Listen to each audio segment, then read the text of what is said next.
इस बार पूरे झारखंड के जो युवा वर्ग है ये समझ चुके हैं, ये हेमंत सोरेन सरकार जो है ये छात्र विरोधी सरकार है, रोजगार विरोधी सरकार है और खास करके ये जो है आदिवासी विरोधी सरकार है। इनका सिर्फ और सिर्फ यही की उद्देश्य है इस हेमंत सोरेन का कि मेरे परिवार का, पर्सनल परिवार का विकास होना चाहिए। ट्रांसफर पोस्टिंग में मोटा रकम जो है मुख्यमंत्री जी कमा रहे हैं, नौकरी के नाम पे मोटा रकम मुख्यमंत्री जी कमा रहे हैं। नमस्कार, मैं हूं आयुषी, आपके साथ नो द नेशन की टीम झारखंड में मौजूद है और इस वक्त मैं झारखंड के हजारीबाग में हूं। मेरे साथ अमन जी मौजूद हैं जो कि एक क्रांतिकारी रूप में सामने उभर कर आए हैं और उनसे हम जानेंगे भी कि उन्होंने कई मुद्दे उठाए हैं। सर, आपसे सबसे पहले यही जानना चाहूंगी, अभी जेएसएससी सीजीएल का पेपर हुआ, उसको लेकर भी हम देख रहे हैं झारखंड के युवा परेशान हैं। साथ ही साथ झारखंड में घुसपैठिए जो घुस रहे हैं उसको भी लेकर झारखंड के लोग परेशान हैं और जो जाति में बांटने वाली जो रणनीति रही है, जो तुष्टीकरण की राजनीति कांग्रेस की तरफ से और यहाँ पे गठबंधन में वो जेएमएम के है जो चलती आ रही है, उस पर हम आपसे बात करेंगे। सबसे पहले मैं आपसे यही जानना चाहूंगी,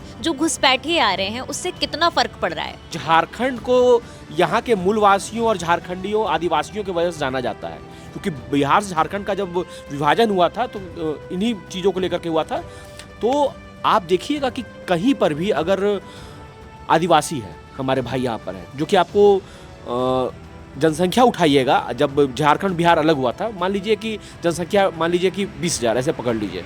उस समय अगर 20,000 जनसंख्या थी यहाँ पे हमारे आदिवासी भाइयों की, वो जनसंख्या अभी घट करके हो गई कितना, 17,000। दिक्कत ये हो रही है कि हेमंत सोरेन जो यहाँ के अभी वर्तमान मुख्यमंत्री जी हैं, उनका स्पष्ट है, उन्हें चाहिए वोट ज़्यादा मात्रा में, और वो जानते हैं राष्ट्रवादी लोग उन्हें वोट देंगे नहीं। तो आदिवासी बहन बेटियों को बहला फुसला करके ठगने का काम करते हैं वो, और दूसरे तरफ से क्या करते हैं, बांग्लादेशी घुसपैठियों और रोहिंग्या घुसपैठियों को क्या करते हैं, 55,000 रुपया में आधार कार्ड वगैरह सब कुछ बना करके उनको रहने का व्यवस्था करा देते हैं। स्थिति ये हो गई कि जितने भी घुसपैठी घुसे हैं पीछे के रास्ता से, समझ गए बात को ना, वो क्या किए, एक एक जगह अपना जमाई टोला बनाते चले गए, मतलब घर जमाई बन गए।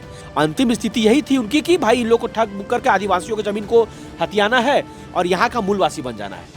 समझ गए बात को ना? एक तरीके से लैंड जिहाद का ये पूरा मामला, लैंड जिहाद का ये मामला है। साथ में ये झारखंड सरकार संरक्षण दे रही है इस लैंड जिहाद को। तो ये लैंड जिहाद को पनपने का जो सबसे बड़ा कारण ये है कि इसमें झारखंड सरकार भी सम्मिलित है, क्योंकि झारखंड सरकार को पैसा मिलता है बाहर से, और झारखंड सरकार को कहिए कि जो कमाई का जो स्रोत यहाँ पर है, जो बात बोलती है कोयला का बात करती है, केंद्र सरकार पे वो हमेशा आरोप कोयला को लेकर लगाती है। आपको पता होना चाहिए कि कोयला का जितना भी व्यापार हो रहा है झारखंड में, बगल में हमारे यहाँ बड़का गाँव है, टंडवा पिपरवार चले जाइए, कोयला का टोटल धंधा कौन कर रहा है, तो हेमंत सोरेन के लोग कर रहे हैं। उनके ही पार्टी के लोग ठेकेदार बने हुए हैं और झारखंड का कोयला को मतलब कि गलत रास्ते से बाहर निकाल रहे हैं। तो गौ तस्करी जब चरम लेवल पर है, यहाँ पे लव जिहाद का मामला चरम लेवल पर है। अब देखिए अब क्या है कि जाति जनगणना को लेकर के भी हेमंत सोरेन बोले जाति जनगणना कराएंगे, समझ गए बात को ना, लेकिन उनका हिम्मत नहीं है कि वो कहेंगे कि मुस्लिमों का जाति जनगणना कराएंगे। हमारे हेमंत बिस्व शर्मा जी यहाँ पर जब झारखंड में आए, उसके बाद जो रणनीति बनी, उन्होंने समझा और यहाँ पर दीदी गोगो योजना ऐसा कुछ लाया, जिसमें 2500-2100 रुपया दे रहे हैं वो। अब 2100 रुपया इन्होंने सुना तो बोला कि अच्छा 2100 दे रहा है, हम इसको 2500 कर देते हैं। लेकिन कहीं ना कहीं आप ये बात नहीं है कि जब आप 2500 शुरू में ही दे सकते, आप 1000 क्यों दिए? आप 2500 देना था तब शुरू से 2500 देते हैं। आप अगला को देख कंपटीशन 2500 दे रहे, हो सकता है कोई तो दूसरी पार्टी आके बोलेगी कि हम 3000 रुपया देंगे, तो आप 3500 बोल दीजिएगा। अगर आपके मन में सही में है कि माता बहन बेटी के लिए कुछ करना है, तो आप पहले क्यों होते हैं? इनका सिर्फ और सिर्फ यही की उद्देश्य है इस हेमंत सोरेन का कि मेरे परिवार का, पर्सनल परिवार का विकास होना चाहिए। वो जेल में गए, पत्नी का विकास कर दिया, पत्नी को विधायक बना दिया। उनकी भतीजी ने चुनाव कैंपेनिंग में, लोकसभा कैंपेनिंग मेरे साथ घूमी है और मेरे सामने वो बोली है कि भैया मेरे चाचा ने तो मुझे हक नहीं दिया। जब अपने घर की बेटी को आप हक नहीं दे रहे हैं, सम्मान नहीं दे रहे हैं, अपनी भाभी को आप सम्मान नहीं दे रहे हैं, भाई चला गया तो आप उनको कोई सम्मान नहीं, उनको मंत्री नहीं बनाए आप, हाँ? और क्षेत्र में विधायिका बनी तो क्षेत्र में काम करने नहीं दिए, उनको उतना फंड नहीं दिए आप, हाँ?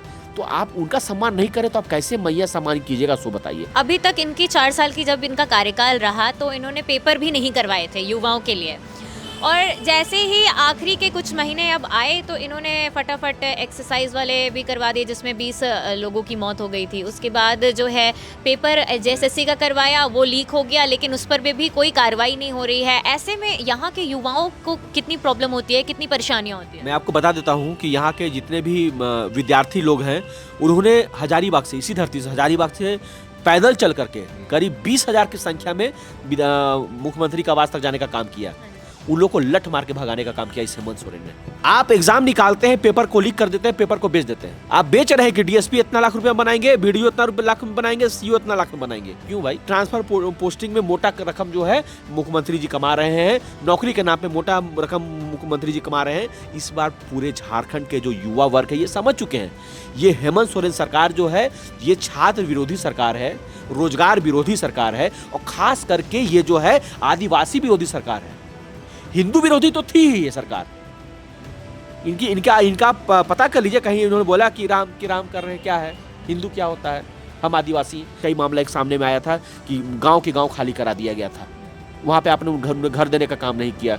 आप जाकर के विस्थापित का सबसे बड़ा मामला यहाँ पर है। आप पता कर लीजिए, बैंगलोर चले जाइए, चेन्नई चले जाइए, वहाँ कितना ग्लैमर टाउन है, सारी कंपनी, मल्टीनेशनल कंपनी वहाँ पर है ना, बहुत सी कंपनीज हैं। झारखंड में क्यों नहीं कंपनी है? आप 5 साल शासन में आपने यहाँ पे प्राइवेट कंपनियों को क्यों नहीं लाया? आपने प्राइवेट कंपनियों को बुला करके बाहर से टेंडर देने का यहाँ काम किया, कोयला उठाकर कोयला बेचने का काम किया, लेकिन प्राइवेट कंपनियों को यहाँ ला करके यहाँ के लोगों को रोजगार देने का काम क्यों नहीं किया? जब सारा मतलब कि हीरा आप हमारे यहाँ से ले जाइएगा, ना आप शिक्षा दे रहे हैं, ना स्वास्थ्य दे रहे हैं, कुछ तो नहीं दे रहे हैं, क्यों नहीं दे रहे हैं? तो जनता समझ चुकी है कि सरकार की नीति क्या है। आप मैया सम्मान योजना कहिए, पैसा बढ़ाइए, और इस प्रकार से फिर एक जेएमएम सम्मान योजना करके लेते आई है। ये सम्मान योजना समझ चुकी है, ये सिर्फ मतलब डमरू है, कुछ होना जाना नहीं है। और 110% अब इनकी सरकार जाने वाली है और एक मजबूत सरकार यहाँ पे आने वाली है।